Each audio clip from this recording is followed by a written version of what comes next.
Alors Bezrat Hashem, mes amis, écoutez bien cette histoire. Elle va, avec l'aide de Dieu, donner beaucoup de force à beaucoup de gens et partagez-la s'il vous plaît. Un jour, il y a un grand fabricant de papier toilette, juif, non pratiquant, très grande usine aux États-Unis, une des plus grandes usines de papier toilette des États-Unis, qui commence à se rapprocher doucement de la religion. Il fait la rencontre d'un rave extraordinaire et il commence doucement à avancer. Et un jour, son rave, qui donnait cours dans sa société une fois par semaine, il lui dit, je sais pas si tu le sais, mais il faut que tu le saches, parce que tu es dans le business, tu as une très grande société, tu as une grande bracha, il faut quand même que tu le saches, on sait jamais. Il lui dit, sache que l'interdiction de voler ne concerne pas que les juifs. Elle concerne même le goy. Il lui dit, un juif, maintenant que tu fais tes chouvas et que tu te rapproches de la religion, il faut que tu le saches, un juif n'a pas le droit de voler, même un goy. C'est pas qu'on n'a pas le droit de voler notre frère juif, on n'a pas le droit de voler non plus le goy. Et lui, ça, c'est une chose sur laquelle il faut faire très attention, sois prudent. Le patron, il entend ça, et là, il est pas bien. Il est blême, il est pas bien. Il lui dit, Rav, il faut que je vous en parle, il faut que je vous le dise. J'ai fait une grande bêtise. Il dit, qu'est-ce qui se passe? Qu'est-ce qui s'est passé? C'est quoi ton problème? Il dit, regardez, ça fait des années. Sur chaque rouleau de papier toilette que je vends depuis des années, sur chaque rouleau, j'enlève 2 mètres.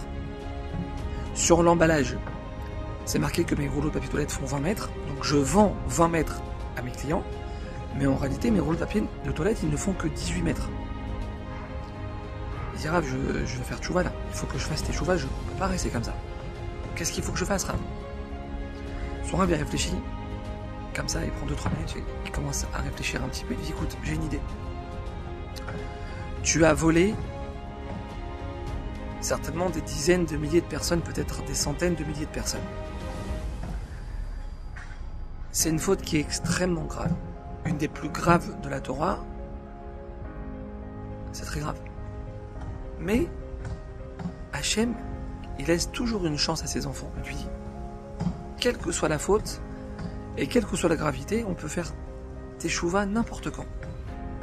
Il dit, écoute bien, à partir de maintenant, tes rouleaux de papier toilette, au lieu de mettre 20 mètres de papier à l'intérieur, tu vas en mettre 22.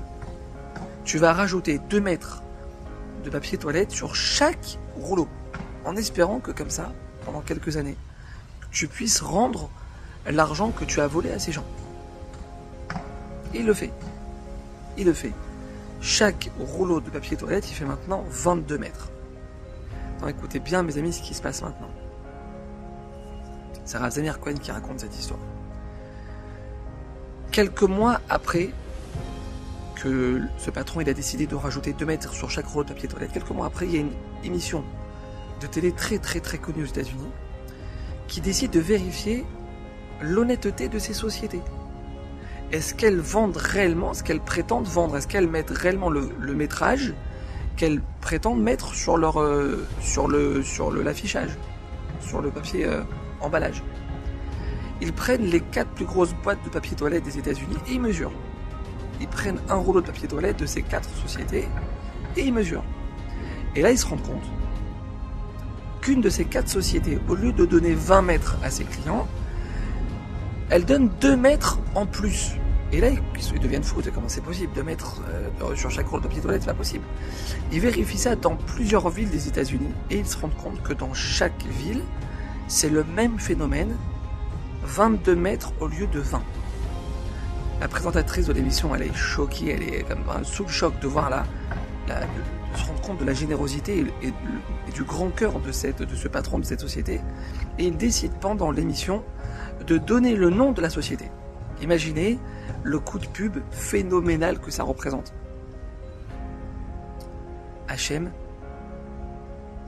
il a récompensé l'honnêteté de cette personne qui a eu la force de dire j'arrête de voler.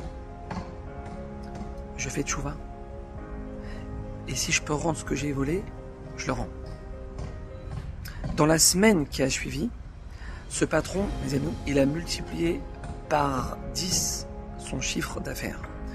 dans l'année, il a gagné plusieurs dizaines de millions de dollars de plus que son chiffre d'affaires habituel, que son bénéfice habituel. Mes amis, on est dans la semaine du travail cachère. Vous avez pu voir sur les réseaux sociaux beaucoup de vidéos, beaucoup de rabbinim qui parlent de ça.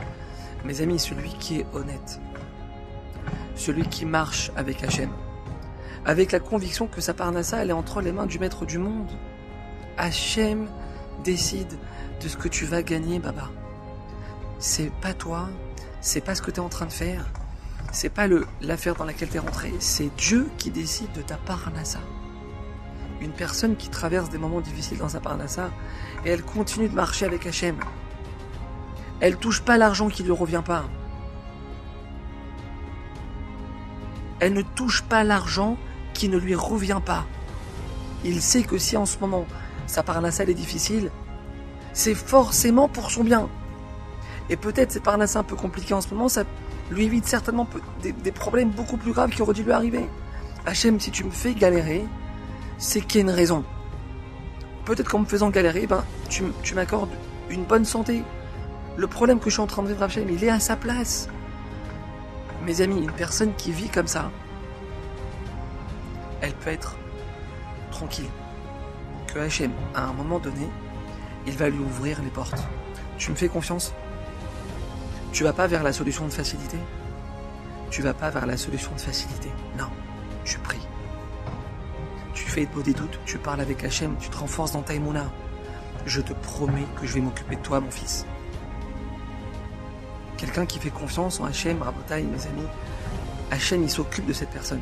Alors que Hachem nous aide à être fort devant ces tentations. Que Hachem donne la force à chaque personne dont la parnassa n'est pas cachère, d'arrêter le plus vite possible et de lui faire confiance, et que par ce mérite le Maître du monde déverse sur vous et sur tout l'homme Israël un océan d'abondance. Amen.